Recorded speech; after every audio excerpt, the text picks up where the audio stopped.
வணக்கம். தமிழகத்தின் காலை நேர பிரதான செய்திகளோடு இணைந்து கொள்ளும் நான் மதுஸ்ரீ மகேந்திரன். விரிவான செய்திகளுக்கு செல்லும் முன்பதாக முதலில் தலைப்புச் செய்திகள். பிரித்தானிய அரசாங்கத்தின் தடைகள் குறித்து வசந்த கருணாகுட விமர்சனம். பணவீக்கம் குறித்து மத்திய வங்கி வெளியிட்டுள்ள அறிவிப்பு. பாட்டலந்தவி போல் மேலும் பல வதி முகாம்கள் நீதி கோரும் தமிழர்கள். இலங்கையிலிருந்து வேறு தீர்வுகளுக்கு செல்ல தயாராகும் குரங்குகள். அனுரவுக்கு சாதகமான சவேந்திர சில்வா மற்றும் கருணா உட்பட்டோர் மீதான தடை. நியூ ரங்கராஸ் தங்க சுரங்கம் Markham and Steeles 6055 Steeles Avenue East C102. தொடர்பென விரிவான செய்திகள். பிரித்தானிய அரசாங்கம் இலங்கையின் 3 முன்னாள் ராணுவ தலைவர்களை உட்பட சில அதிகாரிகளை இலக்கு வைத்து தடைகளை விதித்தமைக்கு எதிராக முன்னாள் கடற்படை தளபதி வசந்த கருணாகுட கடும் விமர்சனங்களை வெளியிட்டுள்ளார்.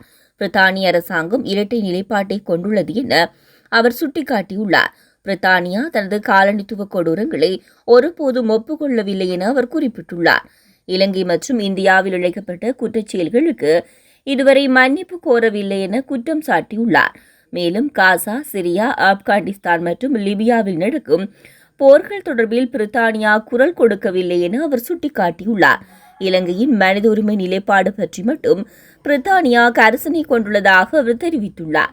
தமிழீழ விடுதலை புலி ஆதரவாளர்கள் மேற்கத்திய நாடுகளில் செயற்பட்டு வருவதாக அவர் குறிப்பிட்டுள்ளார். மேலும் மேற்கத்திய நாடுகளான பிரித்தானியா, அமெரிக்கா, கனடா, ஆஸ்திரேலியா மற்றும் ஐரோப்பாவில் தமிழீழ விடுதலை புலி ஆதரவாளர்கள் இன்னும் செயல்பட்டுக் கொண்டிருப்பதாகவும் அந்நாடுகளின் அரசியல்வாதிகளின் மீது செல்வாக்கு செலுத்த முயற்சிப்பதாகவும் கருணாகுட குற்றம் சுமத்தியுள்ளார். இலங்கை ராணுவ தலைவர்களுக்கு எதிராக தடைகளை விதிக்கவும் அவர்கள் மீது தாக்குதல் நடத்தவும் இவர்களால் நிதி திரட்டப்படுகிறது எனவும் அவர் தெரிவித்துள்ளார்.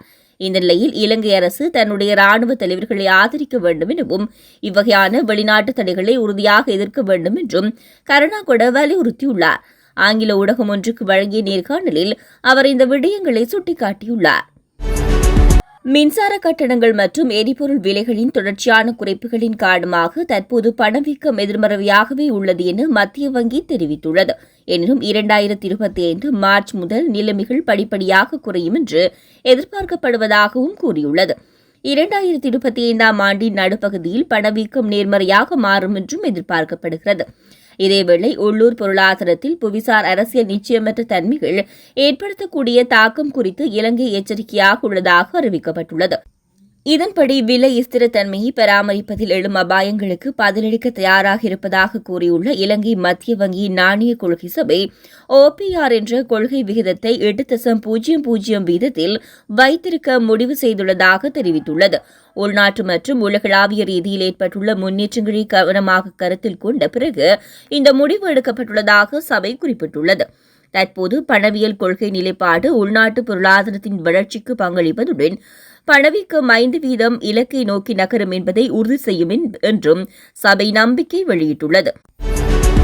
பாட்டலந்த வதை முகாம் குறித்து விசாரணைகள் முன்னெடுக்கப்படுவது போல அம்பேபுச புனர்வாழ்வு முகாமிலும் நடந்தது என்ன என்று கண்டறியப்பட வேண்டும் என கோரிக்கை முன்வைக்கப்பட்டுள்ளது.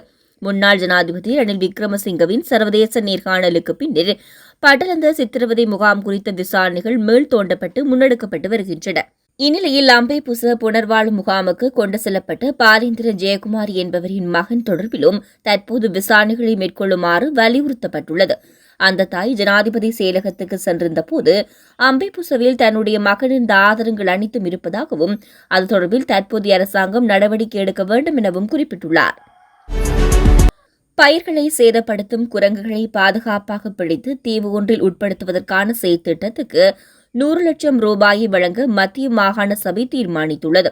இந்த ஒதுக்கீட்டுத் தொகையானது மத்திய மாகாண சபையினால் வழங்க நடவடிக்கை எடுக்கப்படும் என மத்திய மாகாண சபையின் பொதுச் செயலாளர் தெரிவித்துள்ளார். அதன்படி குரங்குகளை பிடிக்கும் செயற்திட்டத்தின் முதற்கட்டம் கண்டியில் ஆரம்பிக்கப்பட்டுள்ளதாக தெரிவிக்கப்பட்டுள்ளது. விவசாய, கால்நடை மற்றும் நீர்ப்பாசனத்துறை அமைச்சர் தலைமையில் அண்மையில் நடைபெற்ற மாவட்ட அபிவிருத்தி கூட்டத்தின் போது இந்த தீர்மானம் எடுக்கப்பட்டுள்ளது.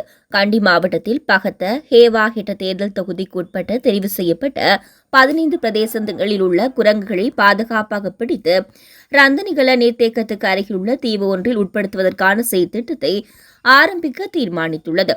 இதேவேளை விவசாய அபிவிருத்தி திணைக்களத்தினால் இத்திட்டத்தை நடைமுறைப்படுத்துவதே பொருத்தமானது என கண்டி மாவட்ட செயலாளர் இந்திக்க உடவத்த தெரிவித்துள்ளார். பிரித்தானியாவில் சவேந்திர சில்வா மற்றும் கருணா உட்பட்டோருக்கு விதிக்கப்பட்ட தடை குறித்து வரவேற்புகளுக்கும் விமர்சனங்களும் நாடளாவிய மற்றும் சர்வதேச ரீதியில் முன்வைக்கப்பட்டு வருகின்றன.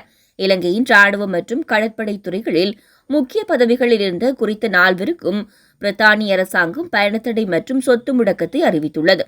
இது புலம்பெயர் தேசங்களில் பெரும் வரவேற்பை பெற்ற ஒரு விடயமாக இருந்த போதிலும் இலங்கை அரசாங்கம் இது தொடர்பிலான தமது நிலைப்பாட்டினை இன்னும் வெளிப்படுத்தவில்லை. இந்நிலையில் முன்னாள் ஜனாதிபதி மஹிந்த ராஜபக்சே தரப்பில் இது ஒரு பெரும் குற்றச்சாட்டுக்கு உள்ளாகியுள்ளது. இதற்கிடையில் இலங்கையில் ஆளும் கட்சி தரப்பினரை கடந்த கால அரசியல்வாதிகள் தலைவர்கள் விமர்சிப்பது இயல்பு. எனவே மஹிந்த வெளியிடும் கண்டனங்கள் அவர் யுத்த குற்றம் சார்ந்த நபர், அதற்கு பொறுப்பானவர், எனவே அவர் அவ்வாறுதான் விமர்சிப்பார் என்று பிரித்தானிய அரசியல் ஆய்வாளர் திவாகரன் தெரிவித்தார்.